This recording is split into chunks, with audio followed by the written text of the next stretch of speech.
மத்திய ஊரக வளர்ச்சித்துறை அமைச்சர் கோபிநாத் முண்டே டெல்லியில் நடந்த சாலை விபத்து ஒன்றில் உயிரிழந்தார். மகாராஷ்டிராவைச் சேர்ந்த மத்திய ஊரக வளர்ச்சித்துறை அமைச்சர் கோபிநாத் முண்டே டெல்லி விமான நிலையத்திற்கு செல்லும் வழியில் விபத்தில் சிக்கி பலியானார். இவர் மகாராஷ்டிராவில் 5 முறை சட்டமன்ற உறுப்பினராக தேர்ந்தெடுக்கப்பட்டுள்ளார் என்பது குறிப்பிடத்தக்கது. இவரது இறப்பு செய்தி கேட்டு மத்திய அமைச்சர்கள் அதிர்ச்சி அடைந்துள்ளனர். இந்நிலையில் இவரது இறுதிச் சடங்கு நாளை நடைபெறும் என மத்திய கப்பல் போக்குவரத்து துறை அமைச்சர் நிதின் கட்கரி தெரிவித்துள்ளார்.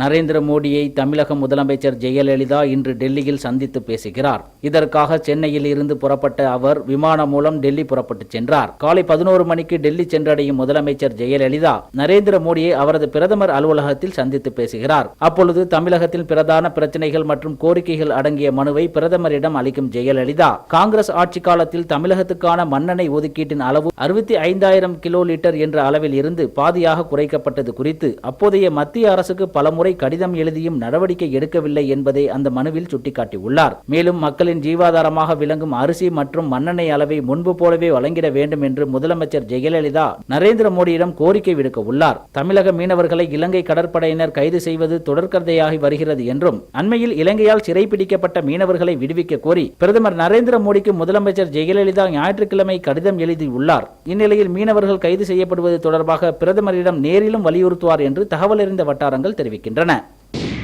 100 நாள் செயல் திட்டம் குறித்து வரும் 6ஆம் தேதிக்குள் அறிக்கை அளிக்க மத்திய அமைச்சர்களுக்கு பிரதமர் நரேந்திர மோடி கெடு விதித்துள்ளார். புதிதாக பொறுப்பேற்றுள்ள நரேந்திர மோடி தலைமையிலான அமைச்சரவை டெல்லியில் கூடி ஆலோசனை நடத்தினர். அப்போது அவர் பல்வேறு திட்டங்களை அமல்படுத்தும் போது இணையமைச்சர்களை மத்திய அமைச்சர்கள் ஒருங்கிணைத்து செல்ல வேண்டும் என்றும் இணையமைச்சர்கள் மற்றும் துறை செயலாளர்களுடன் ஆலோசனை நடத்த வேண்டும் என்று தெரிவித்த மோடி, 100 நாள் செயல் திட்டம் குறித்து வரும் 6ஆம் தேதிக்குள் அறிக்கை அளிக்க மத்திய அமைச்சர்களுக்கு பிரதமர் நரேந்திர மோடி கெடு விதித்துள்ளார். மேலும் இக்கூட்டத்தில் பொருளாதாரத்தை மேம்படுத்துதல், உள்கட்டமைப்புகளை வலுப்படுத்துதல் போன்றவை தொடர்பாக தமது கருத்தை தெரிவிக்கலாம் என்று பல்வேறு அமைச்சகங்கள் தொடர்பான பிரச்சனைகளை கேட்டறிந்ததாகவும் தெரிவிக்கிறது.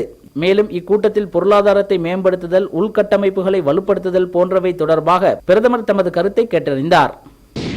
திமுக தலைவர் கருணாநிதி இன்று தனது 91வது பிறந்த நாளை தொண்டர்களோடு கொண்டாடுகிறார். நாட்டின் மூத்த அரசியல்வாதிகளில் ஒருவரும் திமுகவின் தலைவருமான கருணாநிதி இன்று காலை 9 மணி முதல் கட்சி அலுவலகமான அண்ணா அறிவாலயத்தில் தொண்டர்களை சந்தித்து பிறந்தநாள் வாழ்த்துக்களை பெற்றுக் கொள்கிறார். நாடாளுமன்ற தேர்தலில் திமுக தோல்வியடைந்ததால் கலைப்பில் இருந்த திமுக தொண்டர்கள் தங்களது தலைவர் பிறந்த நாளை ஒட்டி உற்சாகம் அடைந்துள்ளனர். தமிழகத்தில் நேற்று பல பகுதிகளில் பலத்த காற்றுடன் விடிய விடிய மழை கொட்டி தீர்த்தது. நேற்று மாலை முதல் பலத்த சூறை காற்றுடன் தமிழகத்தில் பல்வேறு மாவட்டங்களில் கனமழை பெய்ய தொடங்கியது. இதில் திண்டுக்கல் மாவட்டம் வத்தலகுண்டில் ஒருவரும், தருமபுரி மாவட்டத்தில் ஒருவரும் மின்னல் தாக்கி உயிரிழந்தார். மேலும் சென்னையில் சில இடங்களில் நேற்று இரவு குளிர்ந்த காற்றுடன் கூடிய சாரல்